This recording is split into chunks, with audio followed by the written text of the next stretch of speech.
1절부터 7절에는 하나님께서 세우신 교회의 목회자, 리더에 대한 목사에 대한 직분의 그 자격에 대해서 말씀하셨다면, 이제 8절부터 13절까지는 그 교회의 집사의 자격 조건에 대해서 말씀하고 계십니다.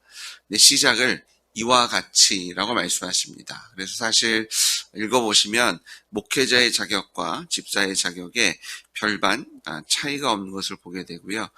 단지 이제 목회자에게 잘 가르칠 것에 대해서 말씀하셨다면, 집사의 자격 요건에는 그런 가르치는 직분의 그런 차이가 있음을 보게 되고, 하나님께서 맡기신 그런 사명의 차이가 있는 것을 보게 됩니다. 하지만 기본적으로 그리스도인으로서 가져야 할 영적인 소양의 부분에 있어서는 거의 동일한 것을 말씀하고 있는 것을 보게 되고요. 정중하고 일구이연하지 아니하고, 한 입으로 두말하지 아니하고, 그런 이 믿음에 대해서, 자신의 신앙의 고백에 대해서 두말하지 않는, 두 기준을 가지고 살지 않는, 그리고 성실한 자여야 하는 것을 말씀하고 있는 것을 보게 됩니다. 특별히 이 물질에 대해서도 우리가 깨끗해야 될 것에 대한 말씀을 또한 하고 계시죠. 술에 임박히지 아니하고 더러운 일을 탐하지 아니하고, 사실 집사들은 이제 사도행전에서 하나님께서 이제 집사들을 세우신 그 뒷배경을 보면, 이 집사라는 그 이름 안에서 우리가 알 수 있듯이 이제 집사는 종이란 의미를 갖고 있고요. 특별히 식사를 할 때 시중을 드는 사람들을 의미하는 말로 사용되었다고 얘기합니다.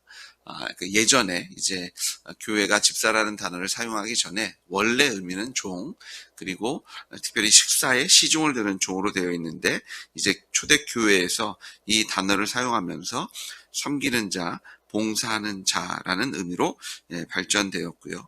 이제 사도행전 6장에 보시면 사도들이 기도와 말씀 전하는 것에 전념할 수 있도록 교회 안에서 고아와 가부를, 가난한 자들을 도와주었던, 섬겼던 일들을 이제 집사들을 세워서 그 구제 사역을 전념하게 하는 것을 이제 보게 됩니다. 그래서 이제 그렇게 시작된 집사의 책무가 이제 교회를 세우는, 말씀과 전도에 이제 목회자가 전념할 수 있도록 그런 교회의 제반, 여러 가지 일들을 감당하는 일들을 했던 것을 보게 되고요. 특별히 사도행전에서 보였던 집사님들의 모습을 보면 단지 그런 행정적인 일들만 했던 것이 아니라 복음에도, 복음을 전하는 데에도 앞장섰던 그런 모습들을 또한 바라보게 됩니다. 교회에서 영적 생활, 그리고 재정 업무를 돌보는 사람들, 행정적인 일들을 도왔던 사람들, 교회의 여러 가지 실제적인 일들을 감당했던 그런 직무가 이제 집사님인 것을 보게 되는데, 그러다 보니까 여러 가지 물질을 접할 수 있고 그런 물건들을 접하게 되니까 이것에 대해서 자신이 마음대로 이득을 탐하지 않는, 하나님께서 맡기신 일들을 성실하게 감당할 수 있는 사람으로 그 자격 요건을 채우는 것을 보게 되고요. 그리고 9절에 보니까 깨끗한 양심에 믿음의 비밀을 가진 자. 이 깨끗한 양심, 이 선한 양심은요, 예수님의 보혈의 피로만 가질 수 있는 양심입니다. 사람에게 양심이 있죠. 하지만 사람마다 그 양심의 기준이 다릅니다. 이것을 하고 말고 이런 것들을 다 자기 마음대로 선택하게 되는데요. 성경에서 얘기하는 이 깨끗한 양심은 예수 그리스도의 보혈의 피로 정결함을 받은 양심에 대한 얘기를 합니다. 그래서 성령께서 우리에게 말씀하실 때, 하나님의 말씀이 선포되어졌을 때 이것에 아멘으로 반응할 수 있는 그런 순전한 마음, 예수님께서 십자가에 달려 죽으시고 부활하심으로 우리에게 주신 이 새로운 마음, 거듭난 인생의 마음을, 양심에 대해서 말씀하고 있는 것을 보게 되고요. 이 믿음의 비밀을 가졌다. 이제 저희가 후반절에 보시면 또 경건의 비밀이라는 단어가 나오는데요. 이 믿음의 비밀, 경건의 비밀은 곧 예수 그리스도이신 것을 우리가 또한 확인할 수 있습니다. 그래서 믿음의 비밀, 성령으로 계시된 예수님의 그 십자가 부활의 놀라운 사건을 깨달은 자들, 예수님의 십자가 부활의 사건을 통해서 거듭난 영혼들, 그들이 갖고 있는 그런 양심에 대해서 얘기하고 있고요. 사람의 기준으로 살아가는 사람들이 아니라 하나님께서 우리에게 세우신 말씀을 가지고 사는 자들이 목회자와 또 집사인 것을 우리가 보게 됩니다.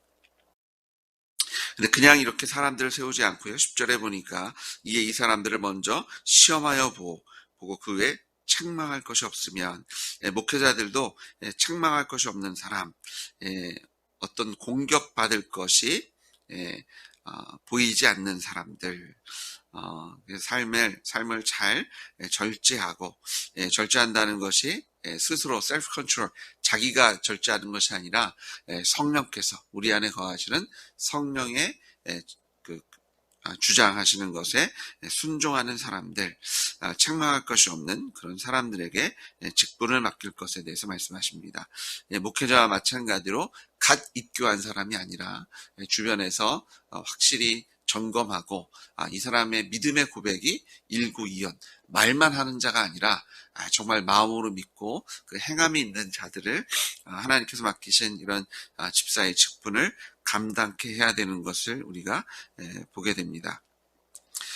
그러면서 이제 11절에 여자들도 이와 같이 정숙하고 모함하지 아니하며 절제하며 모든 일에 충성된 자라야 할지니라. 사실 이 여자들에 대해서 몇 가지 해석을 이런 식으로 해석해야 됩니다라는 주장이 있는데요. 첫 번째는 집사님들의 아내라고 얘기하는 주장이 있고요. 또 다른 것은 여자 집사님이다라고 얘기하는 분들이 있습니다. 그래서 침례교회는 전통적으로 그리고 성경적으로 여자분들에게 안수 집사 직분을 허락하지 않았는데요. 그래서 그 성경에 어제 봤던 것처럼 창조의 질서 안에서 하나님께 세우신 그런 영적인 권위와 이런 일들을 창조 질서 안에서 우리가 하나님께서 창조하신 맡기신 일에 책임을 다하는 것 안에서 이것을 아마 집사님들의 아내로 보는 것이 좀 더 타당하지 않나 라고 생각이 됩니다. 그래서 그런 가족이 단지 그 집사뿐만 아니라 함께 있는 가정이 똑같이 정숙하고 모함하지 아니하고 비방하지 아니하고 절제하며 성령의 인도하심을 받으며 영적으로 깨어있는, 그리고 모든 일에 충성된 사람을, 그런 가족을 이제 섬길 수 있는 자리에 세워야 되는 것을 우리가 보게 됩니다. 그러면서 3장 12절에도 목회자와 같은 그 자격이죠. 집사들도 한 아내의 남편이 되어 자녀와 자기 집을 잘 다스리는 자다. 그래서 다스리는 자는요, 앞서 행하는 자입니다. 모범이 되는 자, 모범이 되는 가정. 사실 성경에서도요, 사무엘의 자녀들도 사실은 주님 앞에서 온전하지 못했고요. 또 엘리 제사장의 아들들은 말할 것도 없고, 그런 자녀 교육에 실패한 그런 가정들을 성경에서도 여러 보게 됩니다. 사실 다윗도 어떤 의미에서는 자녀들 양육에 실패했죠. 자녀들끼리 서로 상잔을 하고 싸우고, 그리고 후손들이 다윗의 길을 걸었던 왕들이 참 희귀했던 그런 역사적인 것들을 바라보게 됩니다. 그만큼 우리가 하나님께서 허락하신 자녀들을 믿음 안에서 잘 양육할 큰 책임이 있는 것을 우리가 바라보게 됩니다.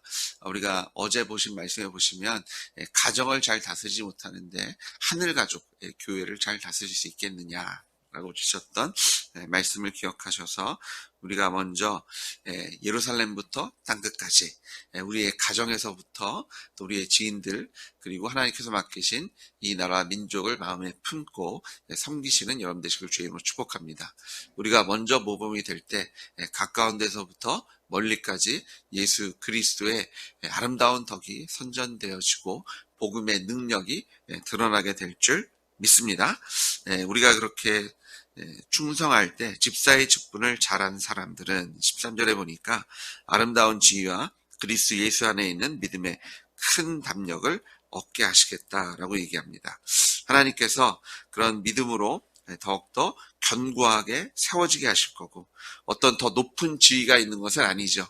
저희가 주님 안에서 하나님께서 맡기신 직분에 성실하게 감당할 때 하나님께서 더 큰 믿음으로, 더 큰 은혜로 그것을 누리게 하시는 그런 하나님의 약속이 있고요. 특별히 큰 담력은 이제 더 큰 믿음으로 주님께서 우리에게 맡기신 이 복음을 전하는 사역에 있어서, 교회를 섬기는 데 있어서 더 큰 담력을, 담대함을 가지고 섬길 수 있게 하시겠다라고 약속해 주십니다. 경험이 쌓이면, 저희가 경력직이라고 하는 것이 어떻게 보면 경험이 쌓여서 더 일을 잘한다라는 의미도 있지만, 이 교회 안에서의 경력직은요, 우리가 하나님을 매일매일 경험했기 때문에, 하나님의 살아계심을 알기 때문에 이제 그거보다 더 큰 믿음을 가지고, 내가 이미 경험한 것, 이제 이건 당연한 거고요. 또 하나님께서 더 당연하다고 말씀하신 것에 대해서 흔들림 없는 믿음으로 나아가게 하시는 것을 우리가 바라보게 됩니다. 그래서 믿음이 믿음으로, 또 은혜가 큰 은혜로 우리를 인도해 주시는 줄 믿습니다. 살아계신 하나님을 매일매일 경험하실 때 우리의 입술에 우리 하나님을 향한 찬양과 경배가 더욱더 크고 또 놀라운 고백으로 채워주실 줄 믿습니다. 자, 이렇게 목회자와 집사님들이 이 교회를 잘 섬겨야 할 이유가 이제 15절에 있죠. 만일 내가 지체하면 너로 하여금 하나님의 집에서 이렇게 행해야 할 것을 알게 하려 함이니 이 집은 살아계신 하나님의 교회요 진리의 기둥과 터다라고 말씀하십니다. 이 목회자와 집사님들, 교회에서 섬기는 자들의 자격 요건이 만만치 않습니다. 이런 사람을 찾을 수 있을까 싶을 정도로 참 높은데요. 그 이유가 하늘가족, 교회에서 주님께서 일하게 하셨기 때문입니다. 이 교회가 진리의 기둥과 터인 줄 믿습니다. 이 교회가 바로 서야 세상이 바로 설 수 있고요. 교회가 바로 서야 우리의 가정이 바로 세워질 줄 믿습니다. 우리가 교회를 통해서 하나님의 말씀을 공급받고, 교회를 통해서 우리가 예수님의 장성한 분량까지 자라가고, 교회를 통해서 하나님께서 맡기신 사명을 감당할 때 나뿐만 아니라 우리의 가정과 또 하나님께서 맡기신 우리의 일터에서, 또 우리의 삶 속에서 하나님께서 기뻐하실 추수로 채워주시고 하나님의 역사가 더 확실하게 드러나게 하실 줄 믿습니다. 자, 그런데 이 모든 것의 비밀은 경건의 비밀, 그것은 예수 그리스도의 십자가 부활의 사건으로 가능케 하신 줄 믿습니다. 경건의 비밀, 이것이 크도다라고 말씀하시고요. 이것이 옳다고 말씀하시면서 이 경건의 비밀은 예수님이신데 육신으로 나타난 바 되시고 영으로 의롭다 하심을 받으시고, 이 육신으로 이 땅에 오셔서 십자가에 달려 죽으시고 성결의 영으로 부활하셔서 하나님의 아들로 선포되신 줄 믿습니다. 그리고 부활하신 그 예수님, 그 모든 그 공생의 기간 동안 천사들에게 보이시고, 천사들이 다 함께 했죠. 광야에서도 함께 하셨고요. 또 예수님의 부활의 현장에도 천사들이 함께 했고요. 또 승천하는 그 자리에도 천사들이 함께 했던, 하늘에서도 인정하고 또 땅에서도 무수히 많은 그런 증인들을 세워주신 것을 보게 되고요. 이런 예수님의 십자가 부활의 복음이 만국에 전파되고 세상에서 믿음 받고 영광 가운데서 울려지셨다. 이 땅에서 부활하셔서 또 사람들에게 보이시고 천국의 비밀을 또 복음을 선포하시고 이제 올라가신 그대로 다시 오실 것을 믿습니다. 우리가 교회를 사모하고 또 교회 안에서 함께 지어주고 주님께서 맡기신 사명에 충성해야 되는 이유는 다른 것 아니라 예수님 때문입니다. 우리가 이 경건의 비밀, 이 믿음의 비밀을 가진 자가 된 줄 믿습니다. 이것이 가려졌고요. 이것이 정확히 오신다고는 했는데 누구일까? 그런데 약속대로 2000년 전에 예수님께서 베들레헴에서 나셔서 성경대로 오셨고 성경대로 사셨으며 성경대로 죽으시고 성경대로 부활하신 그 예수님께서 성경대로 다시 이 땅에 오실 줄 믿습니다. 지금도 살아서 역사하시는 하나님께서 우리 안에서 역사하시고 이 몸된 교회를 든든히 세우시며 이 교회를 통해서 여러분의 가정과 여러분의 삶을 복 주실 줄 믿습니다.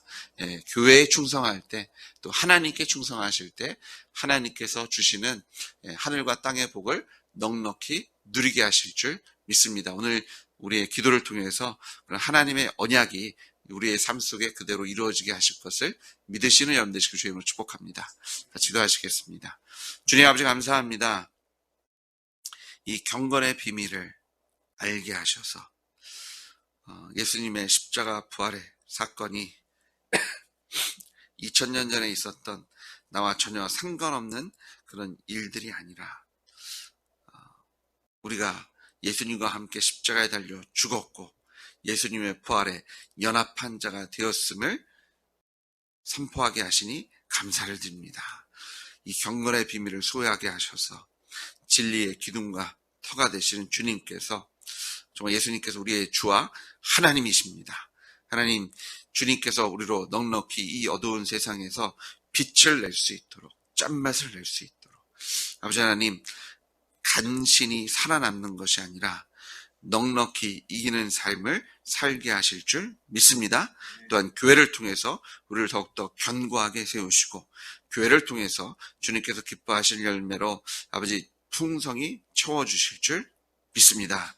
아버지, 우리 교회에 주신 목회자들과 또 목자들과 목자장들과 또 섬기는 모든 손길들을 인하여 하나님께 감사와 찬양과 영광을 올려 드립니다. 원로 목사님, 성교 목사님, 또 담임 목사님, 또 세우신 목자들과 목자당, 또 위원장들, 주님께 섬기는 그 집사님들의 손길을 통해서 아버지 하나님, 이 교회가 든든히 세워지고 이 땅에서 빛과 소금의 역할을 넉넉히 감당케 하셔서 아버지 매 주일 아버지 무사람들이 예수님을 교회를 통해서 만나고 아버지 예수님을 주와 하나님으로 고백하는 구원의 역사로 채워 주시옵소서. 교회에 속한 구성원들은 이 말씀 안에서 자라게 하셔서 아버지 어떤 환난이 와도 감사와 기뻐함으로 넉넉히 이기게 하시고 하나님께 드릴 감사와 찬양의 열매로 아버지 하나님께서 우리의 인생 속에서 행하신 기적과 그 하나님의 인자하시고 선하신 하나님을 매일매일 경험케 하시는 그 하나님을 찬양하는 소리가 끊이지 않게 하여 주실 줄 믿습니다. 오늘도 우리의 입술에 주님 기도의 제목을 주셨사오니 오늘 우리의 간절한 간구가 하나님 우리를 치료해 주시고 우리의 사랑하는 사람들을 구원해 주시고 만나 주시고 하나님 이 악한 세상에서 승리케 해달라는 아버지 하나님 우리의 울부짖음을 주님께서 들으시고 이 땅에서 넉넉히 이기게 하여 주시옵소서. 예수님의 이름으로 기도드렸습니다. 아멘.